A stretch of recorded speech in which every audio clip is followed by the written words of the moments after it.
or Gen Z, were the generation that didn't just grow up with technology, but grew up through technology. Now, I'm sure you might have seen the headlines on social media. A 16-year-old kid becoming an entrepreneur, a 15-year-old girl becoming a climate activist, a 10-year-old kid launching his own startup and making millions in profits. When I was young, I was very competitive, and I wanted to stand out. I would compete with my peers, either academically or through sports or extracurriculars. Yet, compared to the achievements of these young prodigies and savants that I would see on social media, I felt like my achievements were never enough. I would go online trying to enroll myself in NGOs, internships, courses, trying to achieve as much as them, yet I always felt the pressure of falling short. This process where we look at other people and evaluate them with ourselves is what we call comparison, which is something that we do quite often with our coworkers, our family, etc. And that's what I want to speak on today, comparison. How it has heightened since the advent of social media, how comparison is impacting and almost destroying our current generation, the largest users of social media. But firstly, let's try to understand, why do we compare? Well, in simple words, it's how our brain works. Our brain loves to compare. Let's try to understand this through an example. Can you guys see this line right here? Now, if I asked you to say whether this line is tall or short, what would you say? It's quite difficult to ascertain whether this line is tall or short, because on its own, we cannot ascertain characteristics or traits of anything. Yet, if I show you another line right next to it, now can you tell whether this is tall or short? What does it show us? It means that our brain works in such a way that we can only determine characteristics or traits when you place an object in relative to another object. In other words, comparison is a central aspect of our human judgment. When we interact or get exposed to other people, we judge them. And these judgments lead to comparisons on ourselves, other people, or internalized standards.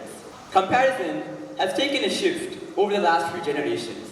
In the past, we would either compare through our family, friends, etc. Comparison was limited to a small demographic. Yet today, we see that we compare with a large demographic since the advent of social media. Social media has been the most radical and impactful change in the way we communicate and interact. Through social media, we have created a global village where we connect with people from all over the world, and this connection has led to comparison. Today we compare with people in different states, different countries, all over the world. We can compare with so many people, and this constant comparison has affected us. Social media is meant to make us feel like we're part of a bigger world, yet it's making us feel smaller. Today, however much we achieve, it's simply not enough. Just a decade ago, a teenager doing more made them stand out, yet right now, it's the bare minimum. A teenager who has a high GPA, expected. A teenager who has done internships, you should do at least 5 or 6. A teenager who has a side hustle, that's considered indispensable. Our expectations have risen because social media has idealized what a teenager is supposed to do. Yet in reality, there's no such notion as not doing enough. It's about your path and your legacy. It's not just comparison through achievements of success. A study by the 2016 Good Childhood Report stated that 80% of teens today are dissatisfied with the way they look. That's because social media has idealized beauty standards. We see people posting on social media, and that's what we think are beauty standards. And if we don't think we look good enough, it loses our self-esteem. We also compare different lifestyles. People tend to post their highly curated lives on social media in the form of highlight reels or posts. And this makes us feel a sense of inadequacy. We feel the fear of missing out, or FOMO. And what has been the impact of all this? Constant comparison. Well, it has heavily affected our mental health. Today, Gen Z's mental health is at an all-time low. According to the World Health Organization, 1 in 7 teens today face a mental health illness, be it stress or anxiety or low self-esteem. And this has affected us greatly.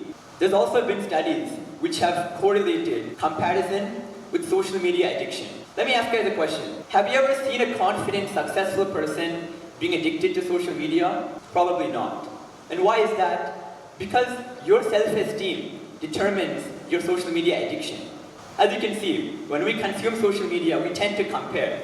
And this comparison, what does it do? It leads to low self-esteem. We don't feel confident about ourselves. We are overly critical. We feel like we're never hitting that target or that goal.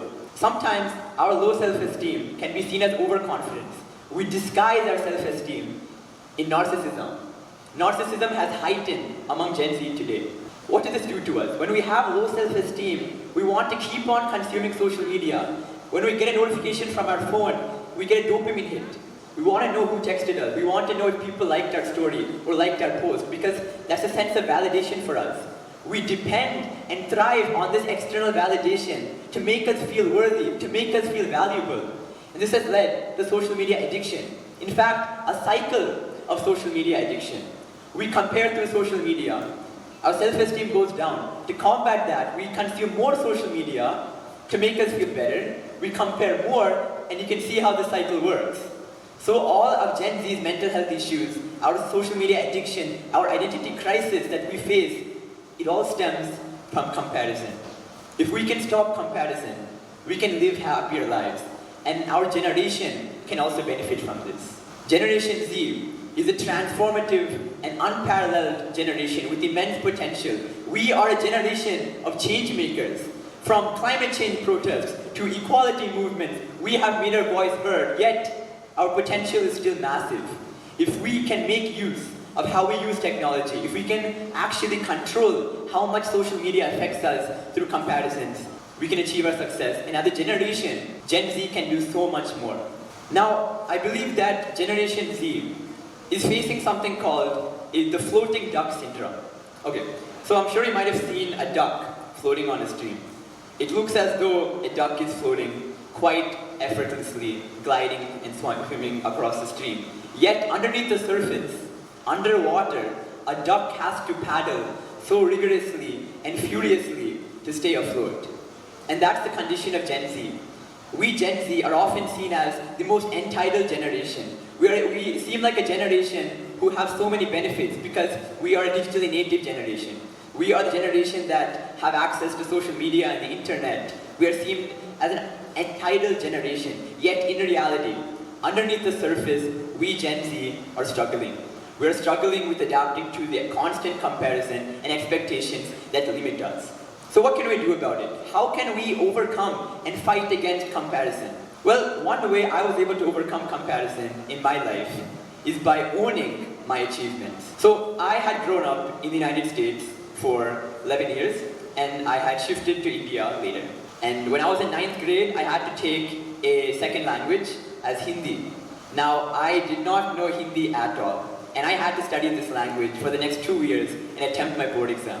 Through constant struggle, watching Bollywood movies, watching Hindi cartoons, and taking help from the lovely teachers of my school, in my 10th board exam, I scored 87 out of 100 in Hindi.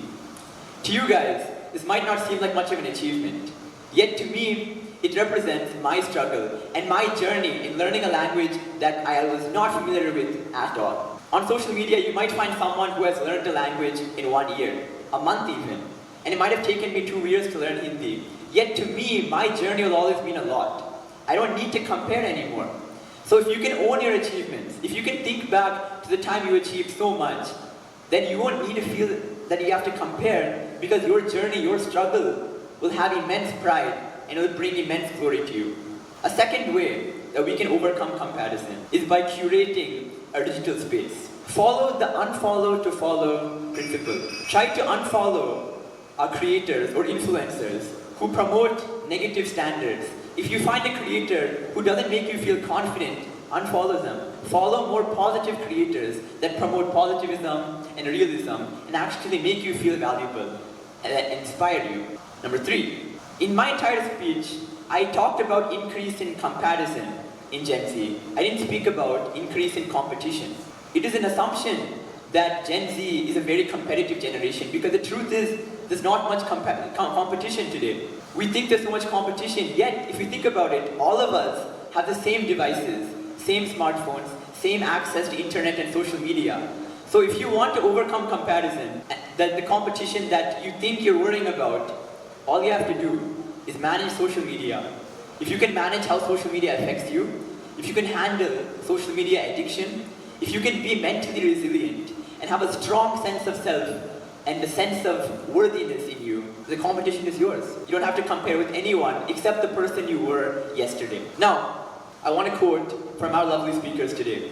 In finding your pink sky, I believe that social media expectations and the standards it promotes, it's like a blue sky. Yet the sky isn't always blue. It can be anything we want to.